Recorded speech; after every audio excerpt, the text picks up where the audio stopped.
गलत नहीं, आप लोग उनके कंधे पर बंदूक रख के राजनीति कर रहे क्या हैं। बात कर रहे हैं आप? कैसे सवाल पूछ रहे हैं कि हम उनके कंधे पे रखकर बंदूक चला रहे हैं? तो प्रधानमंत्री ने जो देशवासियों से माफी मांगी उनकी बंदूक थी। कैसे आप बात कर रहे हैं? किसान अपने अधिकारों की लड़ाई लड़ रहे हैं, आप कहेंगे उनके ऊपर बंदूक रखकर काम करें? क्या हमारी जिम्मेदारी नहीं है? अगर सत्ता पक्ष की जिम्मेदारी है, विपक्ष की जिम्मेदारी नहीं है कि अगर कोई हमारा एक तबका पूरा दुखी होकर प्रोटेस्ट कर रहा हो, हम उनकी आवाज नहीं उठाएं? संसद की गरिमा खत्म कर रही हैं आप लोग। संसद की गरिमा खत्म कर रहे हैं। वो खत्म वो कर रहे हैं जो संसद में विश्वास ही नहीं रखते हैं। और वो कौन है आप जानते हैं, मैं जानती हूँ, पर शायद आप बोल नहीं पाएंगे, मैं बोल देती हूँ, भारतीय जनता पार्टी। मैम बिना चर्चा के कैसे बिल आया मैम? था और बिना चर्चा के ही बिल वापस कर दिया गया।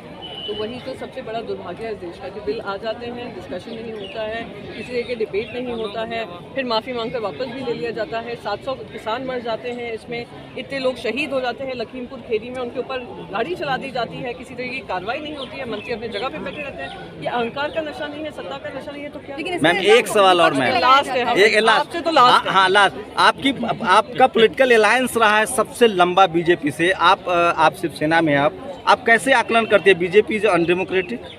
Yes it is. आपके मन में अभी भी सवाल है?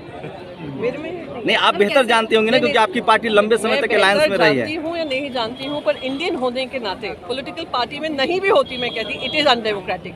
उम्मीद करती हूँ आप सब भी हिम्मत जुटाते ओनली ड्यू टू बीजेपी और बिहाइंड द आरएसएस की वजह से।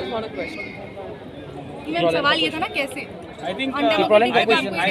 सारी चाबियां भी होती हैं, तो किस तरीके से उसको मैनिपुलेट किया जाता है वो भी सबके सामने। पर इनकी लड़ाई जो है वो उनके वहाँ के जो सही मायने में जो उस लैंड के रहे हैं, वहाँ से जन्मे हैं, वहाँ पे उनकी जनरेशन्स बीती हैं, उनके अधिकारों का हनन कर कर आप अगर सरकार बनाते हैं तो वो सरकार ज़्यादा दिन चल नहीं पाएगी। लेकिन सरकार बनाई तो इन्हीं लोगों ने, चुनी अभी लोकल बॉडी इलेक्शंस में मैं जरा असेंबली इलेक्शंस हो जाने दीजिए, सरकार किसकी बनेगी? आप भी देखेंगे, हम भी यहाँ पे हैं। प्रियंका जी आप लोगों को जिस तरह से निष्कासित किया गया, क्या करें? क्या आप लोगों को संसद में भी बोलने नहीं दिया जा रहा है? संसद के बाहर जब रख दिया तो बोलने कैसे देंगे भैया? जब सस्पेंड करते हैं तो पार्लियामेंट के अंदर अलाउ नहीं करते हैं। तो रही बात हमारे सस्पेंशन की, मैं बस यही कहना चाहूँगी, अनडेमोक्रेटिक फैशन में हुआ है, against the rules of parliamentary norms हुआ है। और अगर ये इस तरीके की कार्रवाई विपक्ष की आवाज़ कम करने में करेंगे, कोशिश कर रहे हैं, जिस तरीके से बिल्स पास होते हैं, जिस तरीके से सस्पेंड कर दिया जाता है, मुझे गुजरात मॉडल की ध्यान दिलाता है। किस तरीके से जैसे ही सेशन शुरू होता था, पूरी विपक्ष को सस्पेंड कर दिया जाता था, सारे बिल्स पास हो जाते थे, कोई डिबेट नहीं होता था, डिस्कशन नहीं होता था। तो मैं क्या मॉकरी ऑफ पार्लियामेंट्री डेमोक्रेसी, मैं तो यही कहूँगी कि अगर आपकी विश्वास ही नहीं है डेमोक्रेसी में, तो इस पार्लियामेंट को म्यूजियम डिक्लेयर कर दीजिए और सेंट्रल विस्टा जो बन रहा है उसको एक प्लेस ऑफ टूरिस्ट साइट बना दीजिए। प्रियंका जी, मीडिया को लेकर क्या कहेंगे? आप बहुत दिनों तक आपने मीडिया को रिप्रेजेंट किया, आप पहले शिवसेना में चली गई हैं। मीडिया आप लोग को निगेटिव कह रहा है कि आप लोग की गलती है, वो कह रहा है सरकार ठीक कर रही है। तो ठीक हो जाएगा। ऐसा है, देश की जनता ना काफ़ी समझदार है।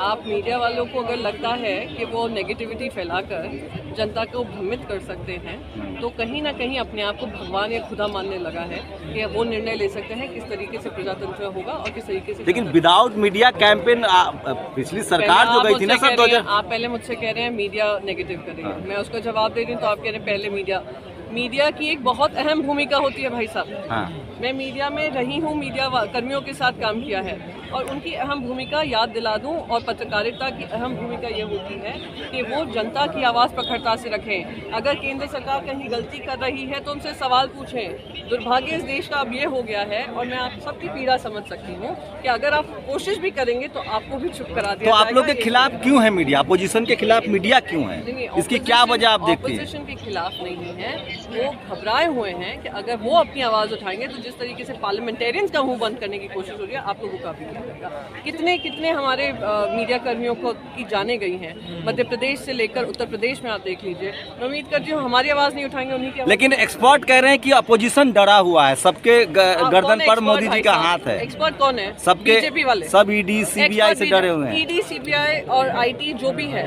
एक्सपर्ट कौन है? आपने कहा एक्सपर्ट कह रहे हैं, हु आर दीस एक्सपर्ट्स? जो भारत के राजनीतिक एक्सपर्ट्स हैं, जो पॉलिटिकल एक्सपर्ट्स हैं, वो कह रहे हैं कि सारा अपोजिशन डर के बैठा हुआ है। कोई भी कुछ भी कह देगा और हम बिलीव कर लेंगे भाई साहब। मैं यहाँ से जो त्रिपुरा लैंड की मांग हो रही है, आप उसका समर्थन करती है? मैं कि डिबेट के बगैर पास हो जाता है बिल, डिबेट के बगैर रिपील हो जाता है बहन। वो तो इसके लिए विपक्ष को जिम्मेदार ठहरा रहे हैं ना? नहीं, विपक्ष को कौन डिसाइड करता है डिस्कशन कौन करेगा? कौन करता है? स्पीकर ने तो नहीं कहा नहीं, है। टाइम नहीं दिया। टाइम हमें जब रिपील हो रहा था हमने कहा डिस्कशन होना चाहिए, हमें समय नहीं दिया गया। थोड़ा पार्लियामेंट्री प्रोसीजर अगर समझेंगे आपको हर एक चीज़ जो पास हुई है वो समझ में आने लग जाएगी किस तरीके से अनडेमोक्रेटिक। 26 आप लोग सड़कों पर आएंगे? 27 के लिए अब वो भी उनको इस तरह विपक्ष पास हो देना जाएगी। लेना एक ना देना दो।